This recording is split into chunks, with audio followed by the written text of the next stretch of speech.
所以这次我会算没有了谢谢。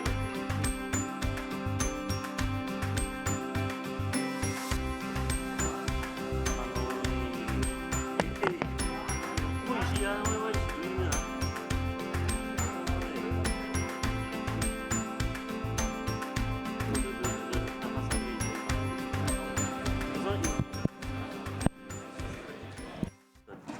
呢個 calling 下山，一般是因為嚟玻璃嚟，所以下山。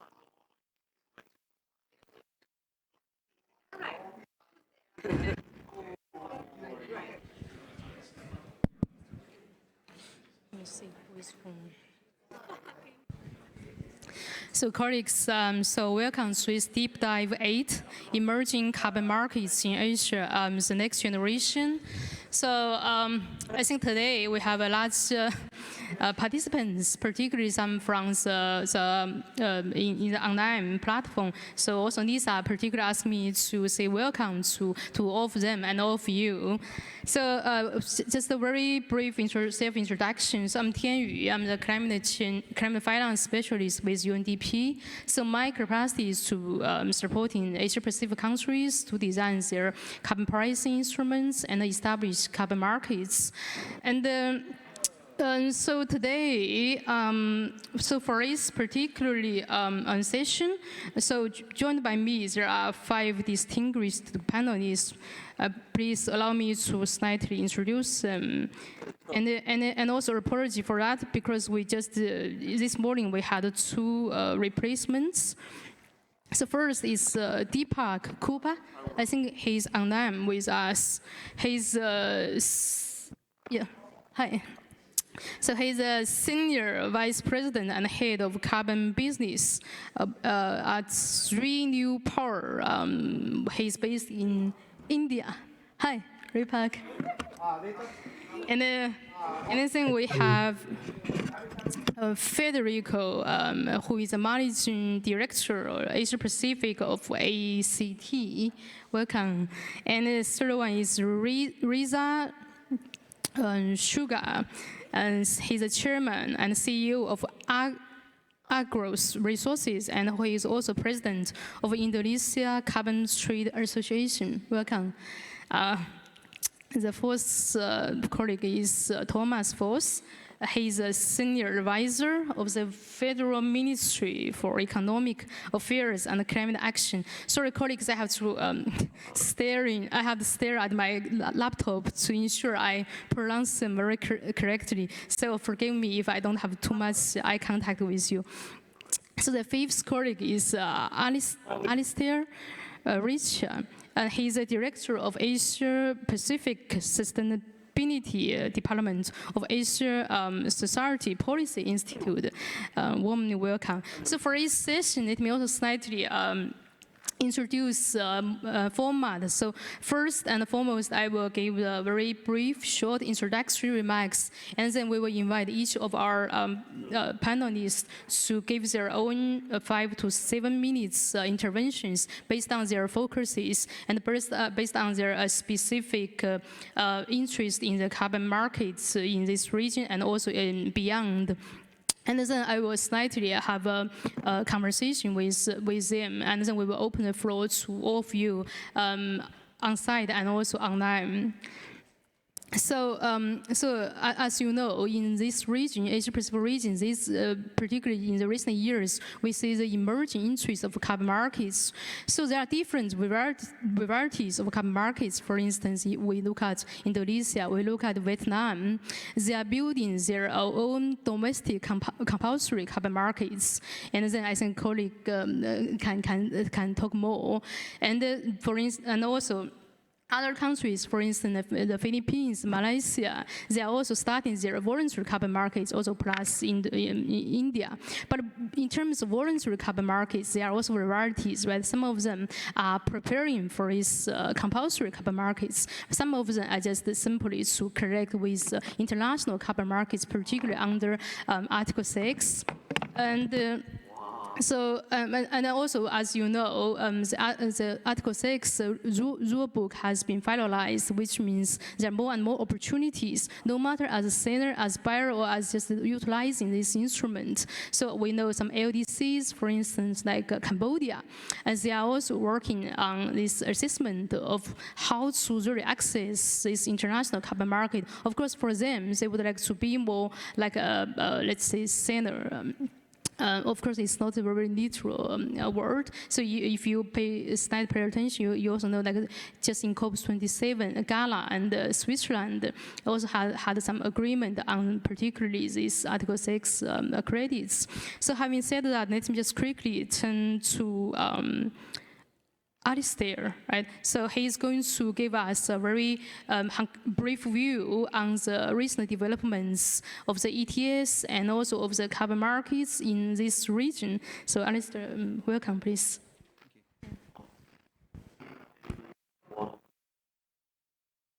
Very much, Cheng Yu, and for inviting me here and the opportunity to speak. So this is an exciting time for carbon markets in Asia, as I'm sure you're all aware. I'd like to talk a little bit about what's happening, about some of the key opportunities, also some of the key issues facing the carbon markets, as well as some aspects about where is the learning available, who can we learn from to make carbon markets work in Asia. I mean, just briefly, the Asia Society Policy Institute is actively working to support the successful development of national emission trading systems in Asia on the basis that they're cost-effective policy options. So in terms of what's happening, it's exciting to think of, especially Indonesia. The trial ETS for the power sector, I understand, will become mandatory next year. And that's covering a large proportion of coal-fired power stations in Indonesia. The system will gradually expand to include industrial sectors. There's a lot of legal frameworks established there. In Vietnam, there are plans to establish the ETS from 2025. Active preparations underway. In India, recently announced that there's expectation that a compliance emissions trading system could be operational from as early as 2026, building on the perform achieve trade system and the sectors covered by the PAT scheme. And there's also a legal framework established for national carbon market in India, very recently developed. Malaysia, Thailand as well. The key opportunity really, I guess, is about supporting the GHG mitigation through the two levers that the ETS can work. First is the carbon price itself and the role of the carbon price to incentivize low carbon action. And I'll come on to that shortly. Also the climate finance. There's a lot of discussion about the need for international climate finance to support huge investment needed for energy transition and for industrial decarbonization. But the ETS itself, as you can see from the example of EU ETS, is a huge source of domestic climate finance. Now, to make this work, some of the critical issues in Asia relate to the power market. So Indonesia is starting with the power sector. Other jurisdictions will probably start also with the power sector. But from our experience, a few things need to happen to make the ETS work. So in the power sector in Asia, often the dispatch of power stations is controlled by the government and the electricity prices are tightly controlled. The ETS will only work to support the decarbonisation of the power sector if the dispatch of power stations is influenced by the carbon price. So in Korea, for example, they've been operating since 2015, but only this year is there now a mechanism to enable the carbon cost to be passed through and reflected in power station dispatch decisions. This is a big development. This is the Environmental Merit Order, which enables the dispatch, and it encourages the switch away from coal towards LNG and towards renewables. So this is a prerequisite to making it work, because so far, whilst the KETS has been very successful overall it hasn't been so successful in the power sector. And this is the big success in the EU. The EU power sector is decarbonised significantly because of ETS. So the other thing that needs to happen is a strong carbon price signal. So it's not sufficient just to have an ETS, but the price signal is a function of both the extent of free allocation. So there needs to be rapid increase in auctioning in the power sector. And there needs to be a high carbon price. The high carbon price is naturally going to fall out of compliance with NDC commitments. So each country has, I guess, moving towards ambitious 2030 NDCs.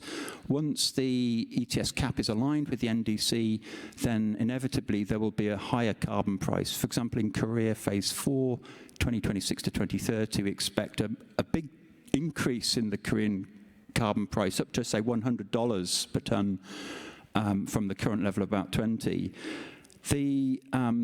The other thing that needs to happen is the activity level. The pass-through of the carbon cost to electricity end users needs to be in place to drive reductions in demand side. And that's also politically sensitive. There's a lot of interconnected issues. So the auction revenue that can be generated from high levels of auction, a high carbon price, and the pass-through of the costs to the electricity end users is also an opportunity to protect vulnerable stakeholder groups from high energy prices. So this is there's all interconnected issues to make the ETS work and to generate the finance for, say, hydrogen steelmaking, CCU, etc. The good news is that there's a lot of experience now available. So now in Asia and globally, there's an increasing body of experience to learn from. So as you're all familiar, the EU is a great source of reference, and California and other systems, but the Asian context is quite different. So there's only a limit to which we can learn from the EU. So the Korean ETS is a great source of learning, I believe, particularly in cap setting, how to link ETS cap to NDC targets, in terms of MRV, in terms of other aspects of the system. So I think that one of the developments we can see in Asia is perhaps a tendency towards a tradable performance system design, a bit like China. But we would advocate for more absolute cap and to encourage the economic efficiency of the ETS and also easier alignment to NDC commitments. We would advocate for benchmark-based allocation where free allocation is adopted, and also would advocate for making the market work through market activation with third-party participants. And but overall, I think there's lots of experience now, and we're actively working. For example, last week we had a study tour in Korea with participants from Indonesia, Vietnam, Thailand, Malaysia, India, and Japan.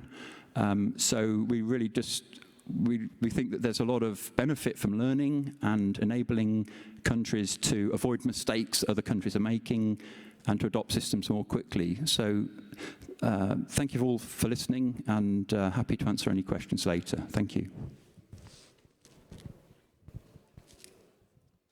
Thanks, Alistair. I think you offered us very, let's say, comprehensive, even brief view of this region, of this carbon markets development status. And I think you also, particularly you also mentioned is carbon pricing, the pricing itself, and also you collected with international negotiation in terms of climate finance. I think that's also very important angle going forward. I think it's set a very good thing for our next speaker. And may I invite Thomas? Yeah, thanks. So, hello everybody. I've prepared a few slides, not so long, and I will not read it out, no fear. I have a special instrument in mind for this region. Under the CDM, we have seen a new approach, the so-called programmatic approach.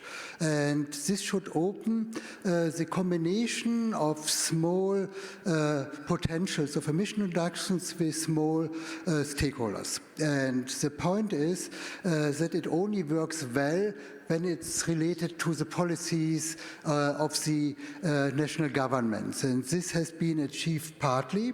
And what we like to know is this year whether there is still interest in the markets to have this concept renewed under the Article 6.4. And it was for us not so clear at the beginning. This survey has been done in Asia, in Latin America, and in Africa.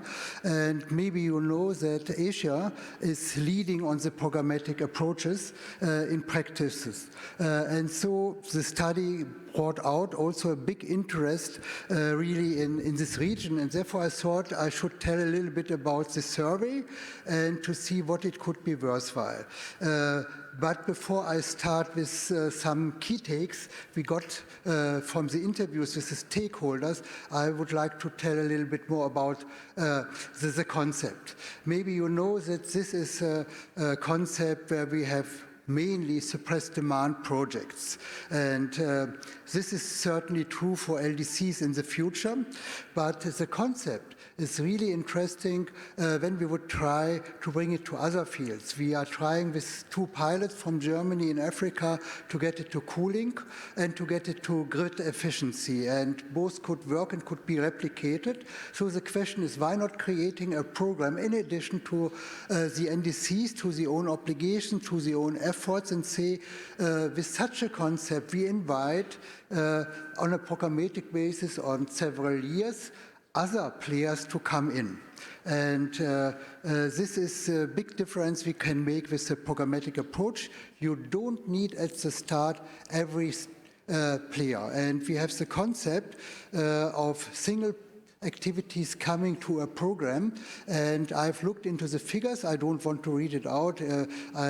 We will publish the survey and then you see this all. But the interesting point is in the recent years and in the successful cases, almost 14 activities are joined in one program in one country. So the multiplication of such approach could be done. And I expect it will be done in the case when it will be really aligned in the long-term strategy of a country. Some countries are undertaking. We have seen in Asia that a few countries have done it already, Thailand, Singapore, etc. It is underway. Indonesia is thinking about it because it is clear that the offsetting market have a certain lifetime, and if such approaches should also contribute to the national efforts achieving the NDC, you may know that this overselling debate is going on. And if you have a plan how you achieve your own targets, then it's easy to speak about overselling, but it is not only on the macro level of a state relevant, but in each activity, the project owner and the project participant must know what they get out of the project. And they cannot say, okay, until the end of the first NDC period and then the balancing out, we know in 2032 then what we get. That's not possible. It has to be decided before, and this is also part of the authorization of an activity for Article 6.4, and especially when we have programs which are running longer, it is part of the national strategy, and so capacity building is really in need. But I stop here with the concept and the purpose for the region, but the key takes from the stakeholders are really, how to say, convincing that we should go further with this, but there is a clear request that we should work on the cost savings of the concept.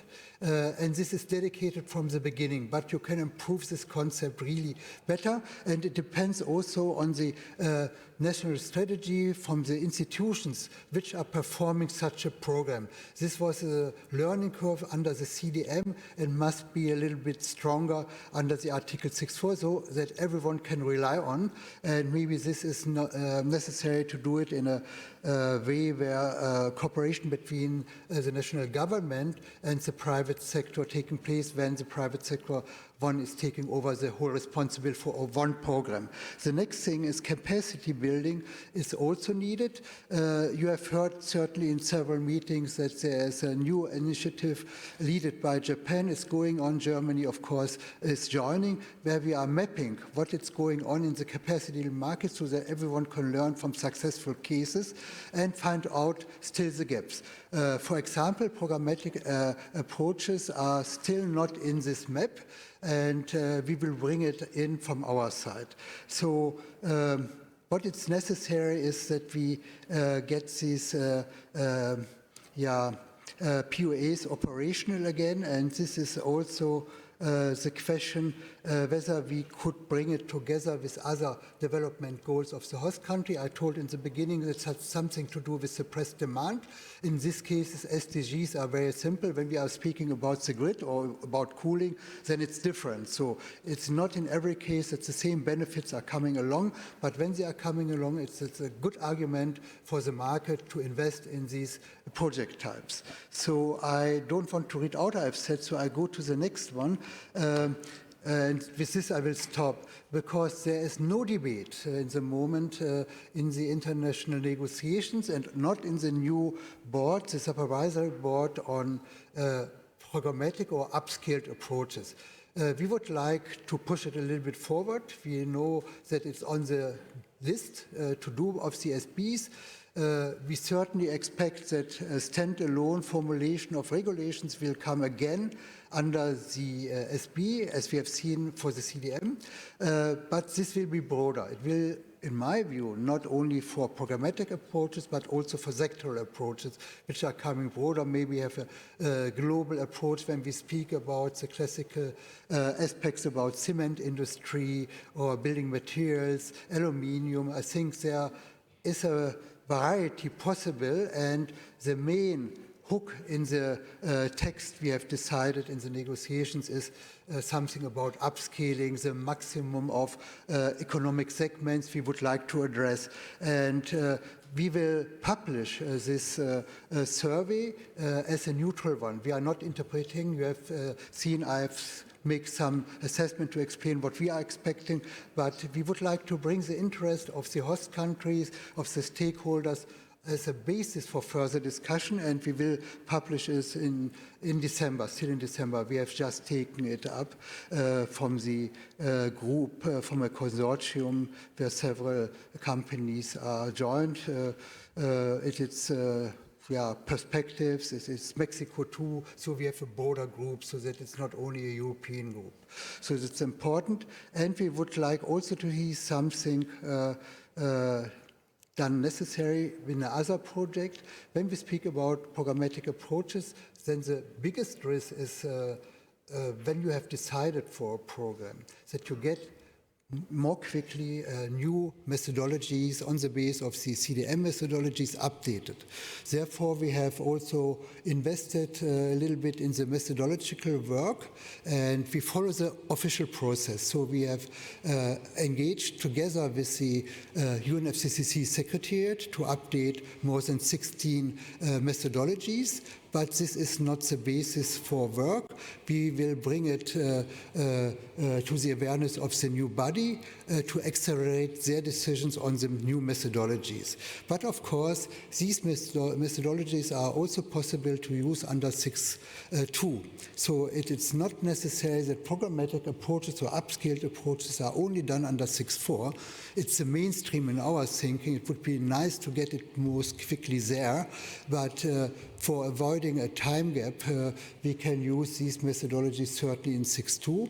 And of course, we have some projects still running, issuing CERs, and you know all that CERs are not really the burner on the market. So the updating process that they get new Article 6.4 certificates or ITMOs under 6.2 is the issue of the day, maybe next year. And if they could continue, we're speaking about 80 or 90 projects still running with a few hundred small activities under them. So it is a very important issue, even if it's not big on the agenda of the negotiations. So it's also the practical work we have dedicated to the supervisory body. So I stop here and thank you so much.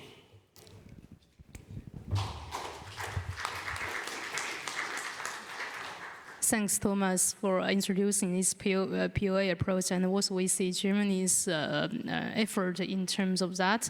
I think we are slightly delayed, so may I just request the following panel speakers to slightly stick to your time. So next, let's invite Federico to please share with us some voluntary carbon markets related in this region. Thanks. Yeah, thank you. I'll try to be brief. I would like to, first of all, apologies. I'm replacing my much better colleague, Nadia Nair. Unfortunately, she got COVID a few days ago, so I need to do my best to replace her. Feel free to contact her if you want proper knowledge. So I'll just do two things, right? I define a framework, or let's discuss about two topics only. Let's keep it simple. What all the new initiatives have in common, or what type of discussions are going on throughout Asia. I'm simplifying for the sake of having a framework, right? So one option is voluntary versus compliance. Almost everywhere, we're noticing that voluntary carbon markets is seen as a pre-compliance kind of experiment. That's true in Japan, it's true in Australia to a certain extent, it's definitely true in Malaysia, across the region, right? And that has some value in it, right? One value is capacity building, right? Without too much stress, you can create capacity both from a sell point of view, so new project development capacity, right? From that side, and the buyers feels less stressed, if that's a thing. Obviously, right, there has to be some pressure, otherwise nothing's gonna happen, and then we are back to square one. But that trend is very interesting, and I think we should rely on that and see how can we nurture more the voluntary carbon market with the idea that at some point maybe some sort of a allowance or some sort of an obligation or a target needs to come. Another dimension I want to explore is the national versus international, right? Do I do everything in-house within the country, or do I rely on other countries, right? And then you have different ideas there, right? You have, and maybe Indonesia could be an angle that you probably explore further.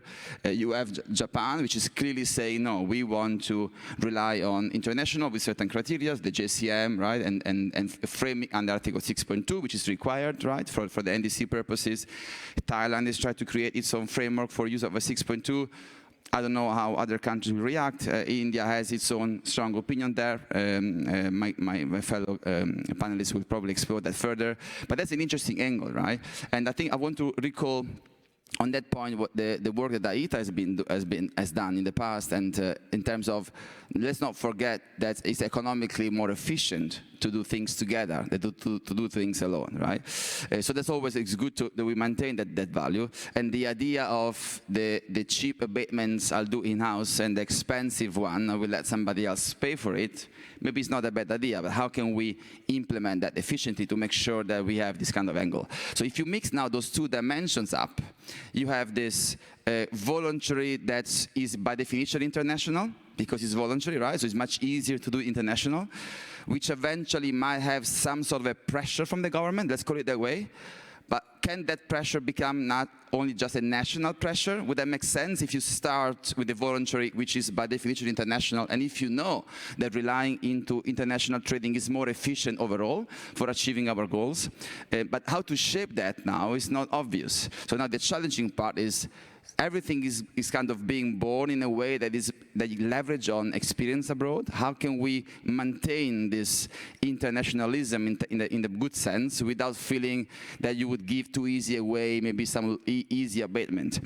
And that's very valuable. And how to deal with that is really interesting. So you have the Japanese experience. It's a rich country, a buyer's country. There will be one way to assess it, and they have their ways. And you have more developing countries, like, for instance, Malaysia, and see how they will deal with it. Tomorrow, Malaysia, the Bursa Malaysia will open the voluntary carbon market trading on their platform, which is, of course, under a lot of governmental pressure. So let's see how that will evolve.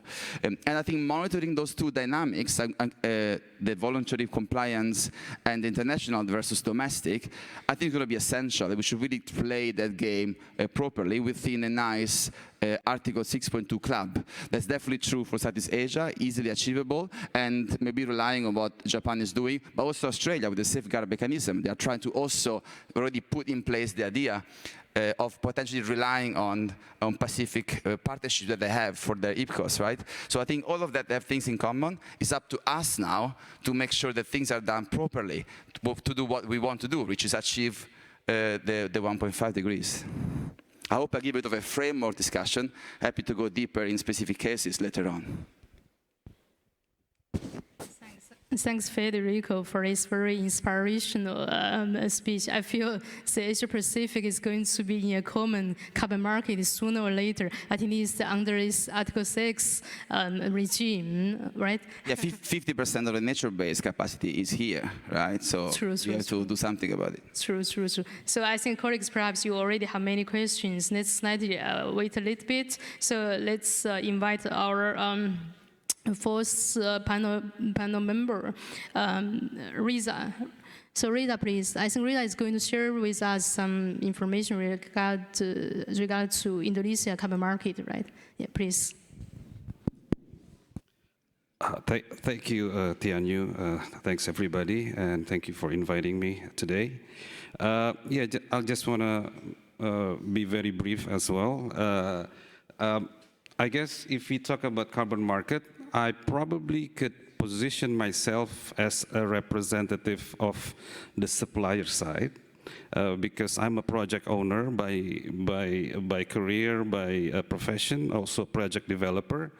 So this is something that I would like to voice out, I guess, in this occasion. So if you could go to the next slide. I think if you know, if you can see this, just a very short explanation about this. Only 3 projects on the right-hand side, as you all know, that already Verra certified. But now I think you all know also is still under halt by the Indonesian government. A lot of concern that coming to the question, what is the Indonesian government want, what is actually will be happening, and that sort of thing.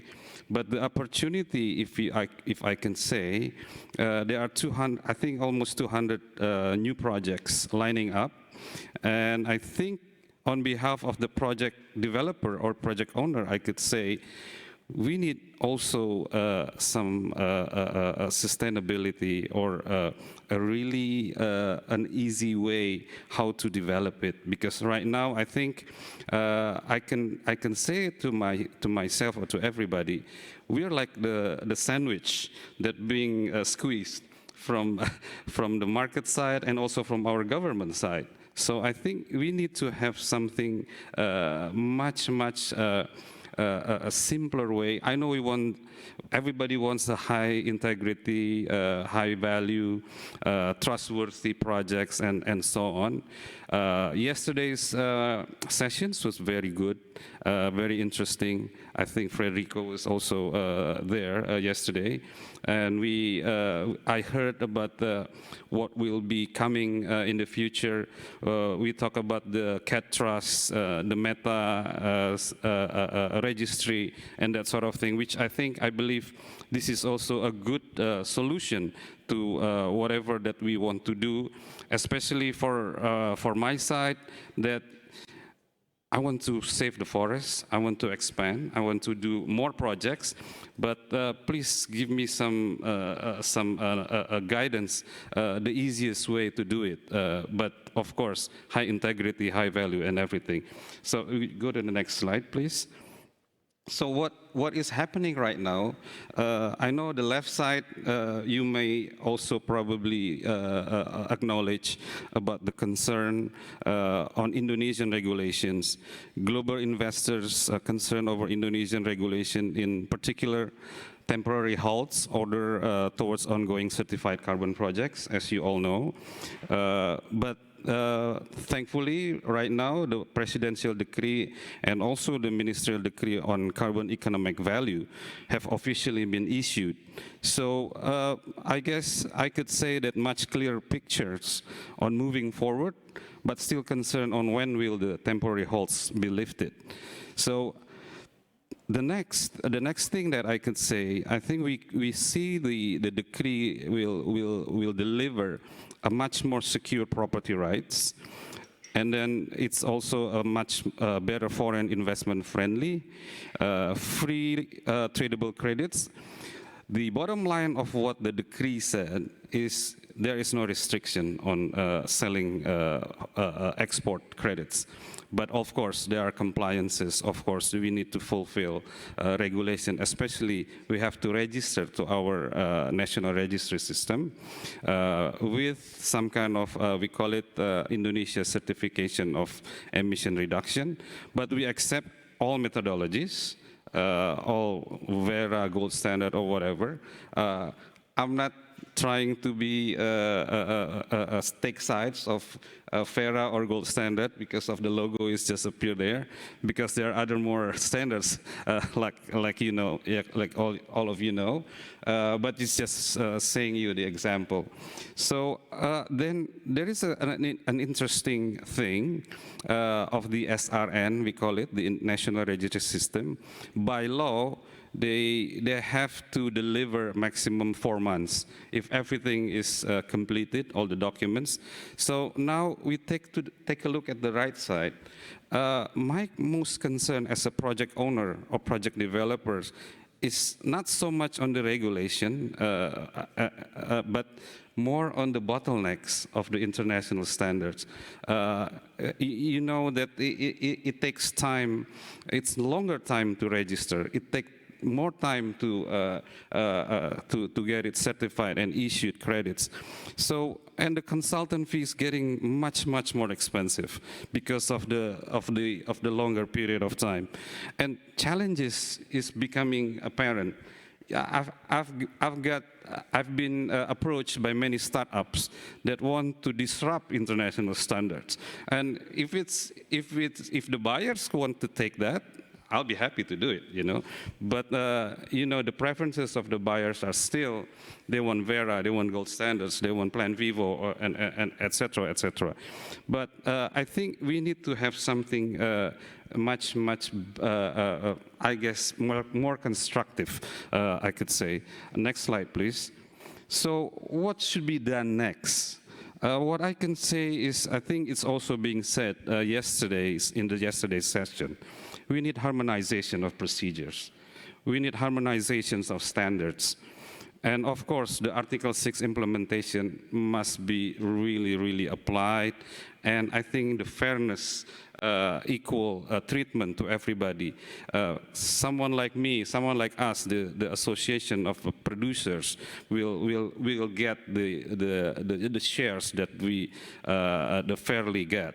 And then we can say the implementation of the regulation itself, I could say it will be sooner than later. So I think there will be more clearer picture on what the decree will say. And I think the success of the national registry system and standards, I guess Indonesia probably take the advanced move. I will not be surprised if it be followed by other countries. Indonesia also have signed a collaboration agreement with the other two powerhouses, Congo and Brazil, at our G20 presidential meeting last month.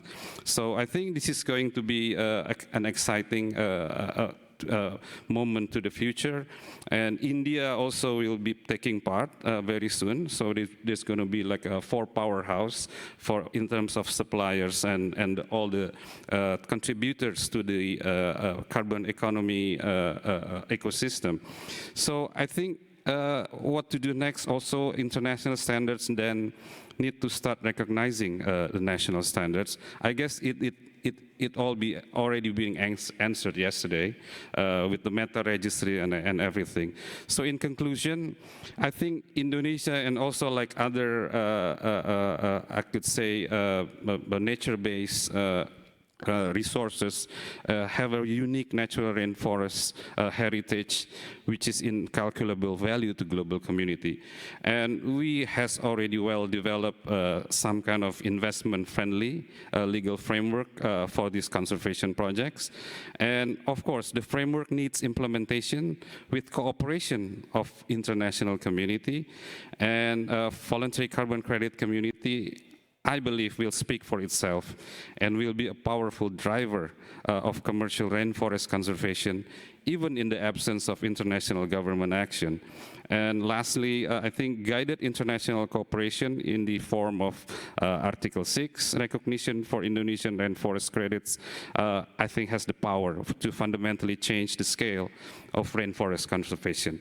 I will stop there now. Maybe I'll leave it back to you, Tian Yu. Thank you.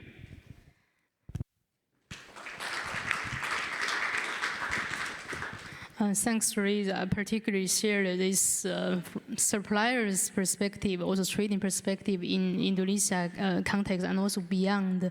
We also hear your voice that we shall cooperate in this regard. Now let's turn to Deepak. Deepak, are you still with us? Yes, thanks. Yes, just please go ahead. Yeah, thanks. Can you hear me okay? I hope you can. Yes. Thank you. So, good morning, everyone, rather good noon, and thanks for having me here. Thanks for accommodating, and very sorry for not being there in person. I am missing the opportunity to meet all of my fellow panelists and all the audience that is there. My name is Deepak. I head carbon business at RenewPower, which is one of the largest renewable energy company globally.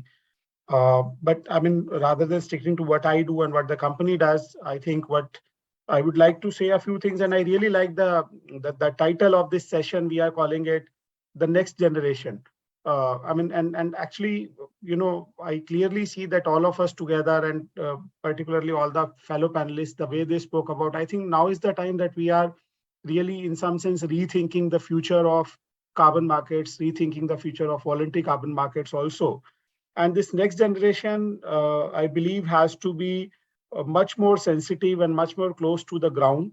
I'm not saying the previous one was not, and actually there is no previous one which is finishing the era, but actually there is a continuity and it is continuously evolving. And this new next generation needs to help sort of general people, general masses in countries like India, Indonesia, and all the entire Asia region in some sense, to help achieve what they should get, irrespective. And how can carbon finance, carbon markets play a role in that? I think that's where this next generation need to really focus on. And yes, I mean, there are two sides to this thing. There is voluntary carbon market. There is evolution of compliance market in countries like India and Indonesia and Malaysia and so many other countries that my fellow panelists spoke about. So one big question is, how do they integrate? How do we really converge voluntary carbon market to the needs under, I would call it, either compliance market or NDCs, the whatever way we might want to look at it. And you know, I see a huge sort of disconnect in some sense. Voluntary carbon markets are enabling investments today, are enabling flow of resources from industries or from people who have it to, in some sense, people who need it today. How do we ensure that it continues to happen? Number one. How do we ensure that it happens in the right manner? That's number two. And how do we ensure that it actually can be a segue to help countries meet their NDCs in the long term?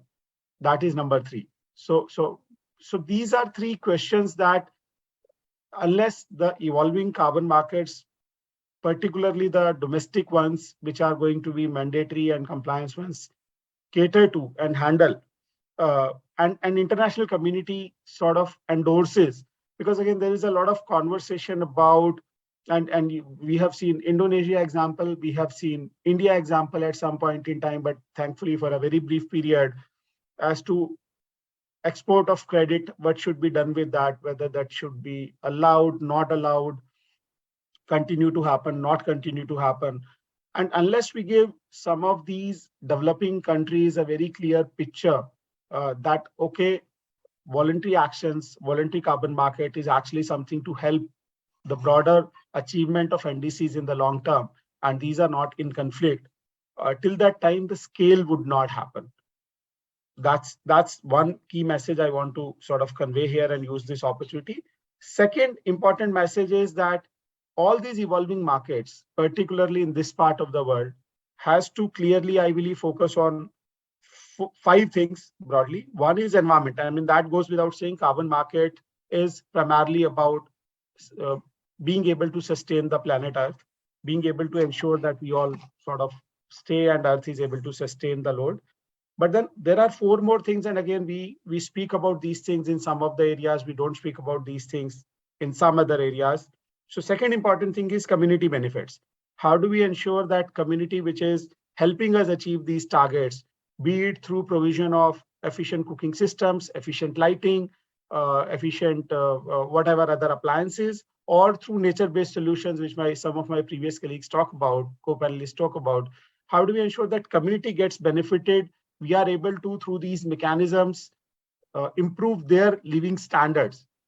Either it is tribal community or rural community or women folks, and inclusion of everyone is so much important. So environment, community benefit. Third thing is, how do we ensure that quality is high or integrity is high? And that's where monitoring is going to play a very, very important role. And in some sense, actually, global buyers have shown that they are willing to pay premium for high quality offsets. But at the same time, it is very, very important increasingly to define high quality in a little bit more objective terms. It may not happen overnight, and already there are efforts going on, but it might just help to really put a little bit more objective framework around it and ensure that projects that are meeting those frameworks are only sort of, in a way, I would not use the word eligible, but yes, they are the projects that stand out and they are clearly visible to buyers. Fourth thing is, still with all of these things, achieving environmental goals, ensuring community benefits, having high quality, how do we achieve scale? And again, this fourth part is important for all the Asian, the emerging market communities, because unless we achieve scale, the focus of people, the focus of investors is not going to be there. And within the scale perspective also come that we need more and more objective stakeholders. And when I say objective stakeholders, historically, the market has been led by entities who needed these offsets. And in fact, that's not a bad thing. That's a good thing. But I think now increasingly we need, and there are already more and more stakeholders coming to the picture who are objective in that sense, is that they are service providers or offset providers to the whole globe.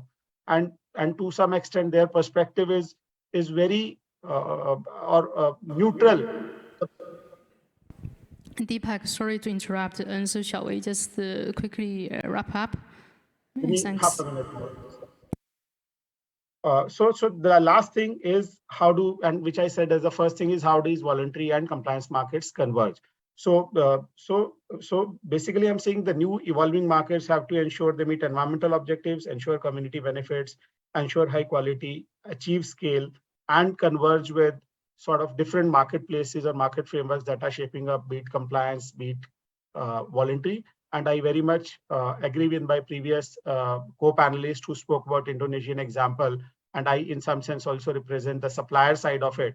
So how does the broader marketplace ensure that there is certainty of revenue, certainty of returns to the investors who want to invest big time in this marketplace? Thank you very much.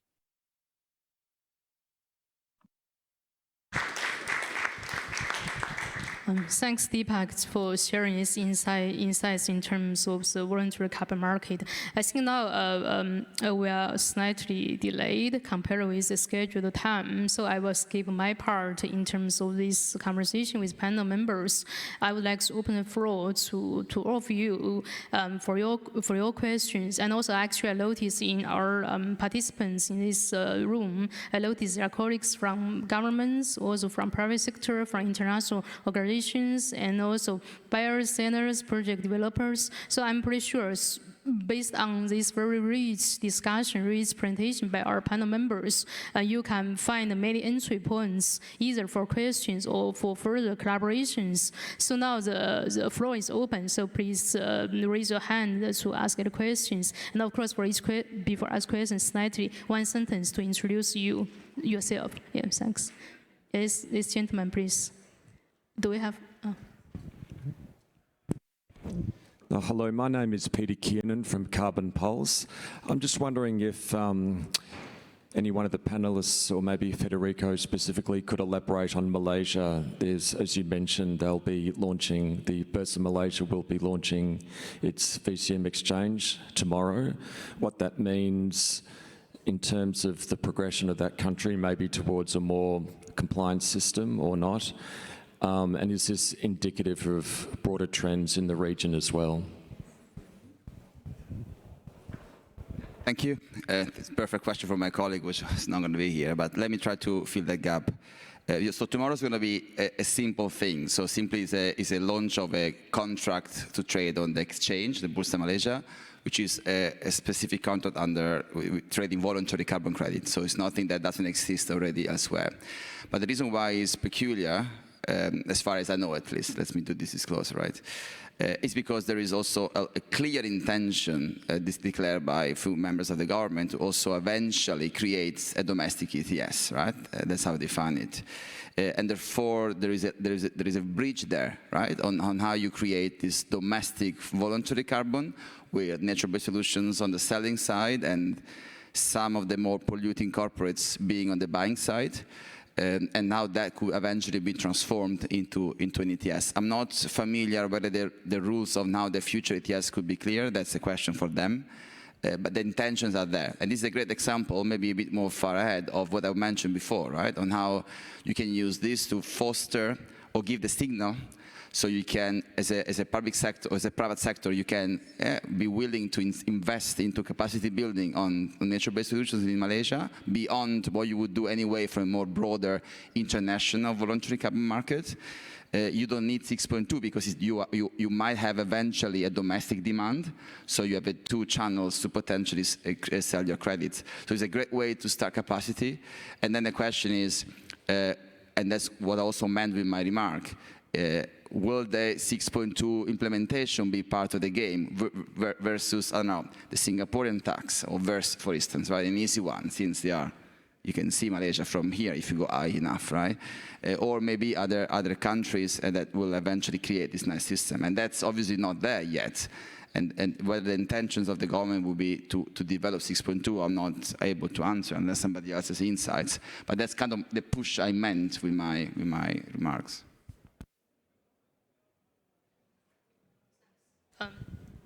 So before this, may I ask Lisa? So how until when we can have this session? Okay. So let's try to accommodate two questions from audience, and then we go to online questions. So yeah, yes, you please.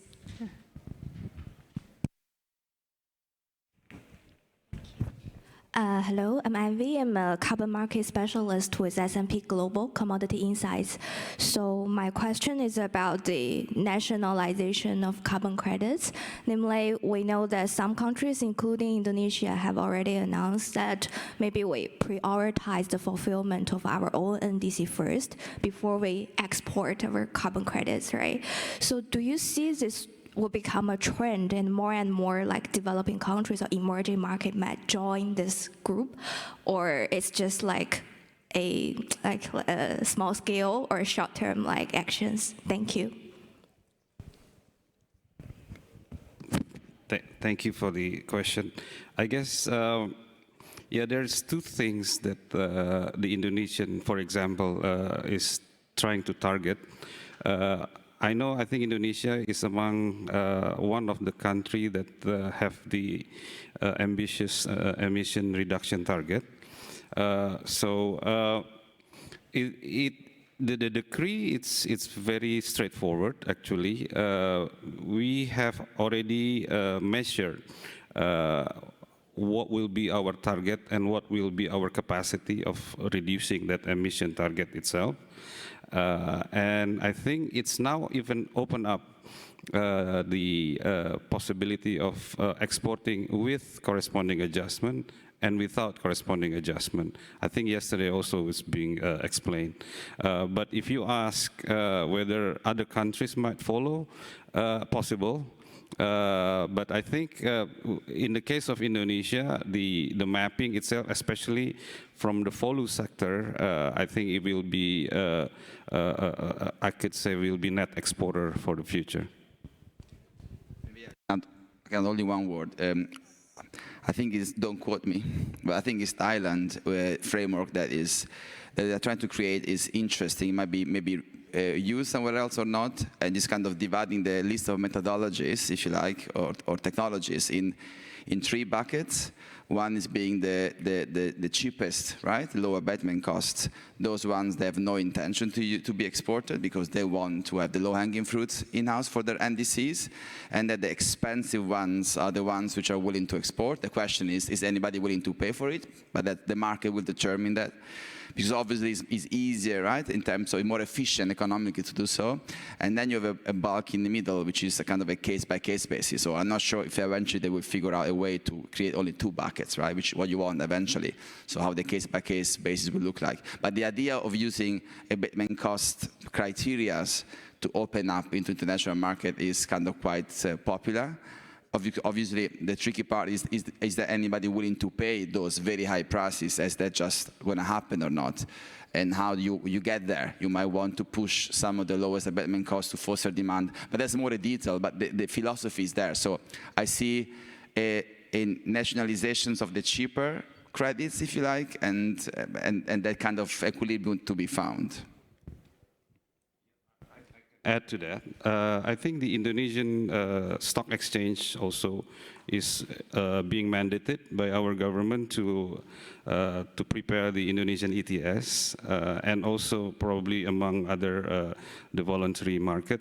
And yes, they will take like Federico said about the less quality, more standardized, so they can create more liquidity to the market. And then I think the much higher quality ones to be exported. Thanks for the question and for answer. Shall we have another question from his? Okay, his colleague, please. Yeah.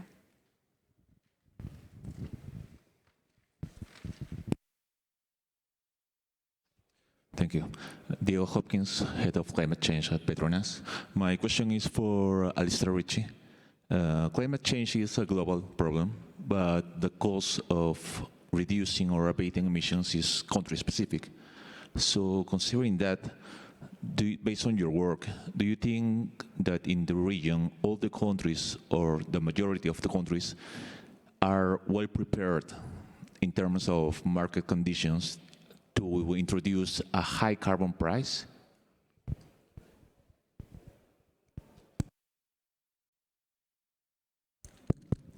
Thank you for your question. So are the conditions there for a high carbon price? So I guess it comes back to the NDC commitments of each country. So, and it comes down to, I guess, what role does the ETS sectors play in contributing to that NDC target? So maybe if we look at the case of Korea, currently the carbon price is, say, $20 per ton, but in phase 4, it might jump to $100 per ton. Now, we met with the Ministry of the Environment last week and we asked them this type of question. So they're giving industry many years to prepare. Industry already knows that there's a net zero commitment of the government.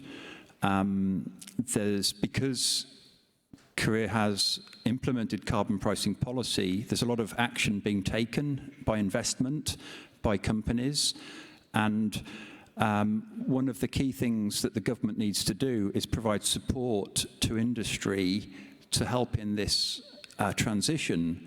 So as countries increase their auctioning share, they have more revenue that they can use to provide support to industry to invest in expensive decarbonisation technology. So this is an important element of supporting industry in this transition. And I think that increasingly the dynamics will change towards a pressure to increase ambition to protect against CBAM and other policies like that. So I think that it's important to protect against carbon leakage. So there needs to be sensitive free allocation or carbon leakage mitigation. So in terms of industry sector, it is sensible to have a soft start. 100% free allocation is an important prerequisite to get buy-in from industry. The auctioning is primarily, I guess, for the power sector, sectors that can pass through the carbon cost. So it's important to work with industry, provide protection mechanisms to avoid the loss of competitiveness. But if there's free allocation or CBAM, that provides protection. And I think there needs to be careful balancing of the financial support mechanisms. But I think inevitably carbon prices will be going up. And you know, there needs to be recognition that action needs to be taken, and more proactive companies are really doing some very impressive investments already. So it's a good question. Thank you very much. And maybe I can add a little bit, because we have now spoken about industry primarily and ETS systems. It's important. I completely agree what Alistair has said, but I would like to bring the attention all to the mechanism market, and there is other pricing. So we have also seen that CDM-like projects we need for compensation of travels get to 20 euros or 25 euros. So the question is there a reasoning or not? So this market will be built on the question of demand and supply. We will see. From a government side, I would say, okay, when we are a voluntary buyer, then we go to the market and have to pay the prices. That's clear, but it's interesting because the price signals from the ETS system in Europe and other ways, areas are much higher. And for the project, I think it's not a good idea to ask for 100 euros when the avoiding costs are much lower. So the rationale is important. And one last sentence to the question, who is a buyer? Who could build a market? Yesterday in the China segment of this meetings here, Sheng Duan, my colleague from China for Article 6, repeated what we have decided in Sharm el-Sheikh. So we have not only the export of certificates with corresponding adjustment. If you have other purposes, maybe for salt-based carbon financing in the range of international climate finance, you maybe have also an opportunity to build up a certain market segment. That's very important, because corresponding adjustment might mean that the host countries has to speak about opportunity costs for achieving the NDC. Thanks. And also, if I may just slightly add, based on my colleagues, I think Alistair mentioned something very important, this competitiveness consideration, and also Thomas mentioned this, also CBAM related issue, and Thomas mentioned this. A lot of concern, but I think from my point of view, because this question itself is tricky, right? You were asking if these countries are, the market is ready for high price. So first of all, we need to ask, why do we need to have high price? How carbon price was decided? Carbon price, of course, if we, from a governmental perspective, you decide this carbon price based on social cost of carbon, right? Or based on abatement cost of carbon. And then you design the so-called cap and the allocation method, which reflects into this supply. And then, of course, based on this market performance, there are supply and demand, then which affects which the market really shows this price. So my additional thought would be, so first of all, we need to answer the question, why do we need to have a very high price in a LDC, for instance, and also particularly in this compulsory mandatory carbon market or in the voluntary carbon market? There are many questions to answer, and as we already hear from his panel members, it's a very fragmented market. Yeah. So now let's try to have one question from online audience. Is there any colleagues there accommodating this? Okay, so it seems our organizer is missed. So sorry for his online colleagues. I cannot see them, and also I cannot see these questions. So in that case, so we try to accommodate one question from our on-site colleagues. Okay, and then we try to wrap up this session. Is there any other question? Okay, if we don't have questions, then we just try to end this session. So thanks for all your participation. I think we had a very rich discussion from its domestic capital markets developments starters, and also from international perspective and the domestic perspective. There are also new instruments. We can see German government's, let's say, effort. We also see this particular voluntary capital market in different countries, in Malaysia, Indonesia, and also in India. And I would also leave this question to all of you. So what kind of capital market will really envision going forward, particularly considering all those let's say compulsory or voluntary and domestic and international, with so many varieties of credits, with so many varieties of, let's say, methodologies. And I think perhaps that's towards NDC, towards a 1.5 climate goal. That's what we all need to consider. But we shall work together. Yeah, thanks all. If you have any further questions, please feel free to contact those panel members. Yeah, thanks.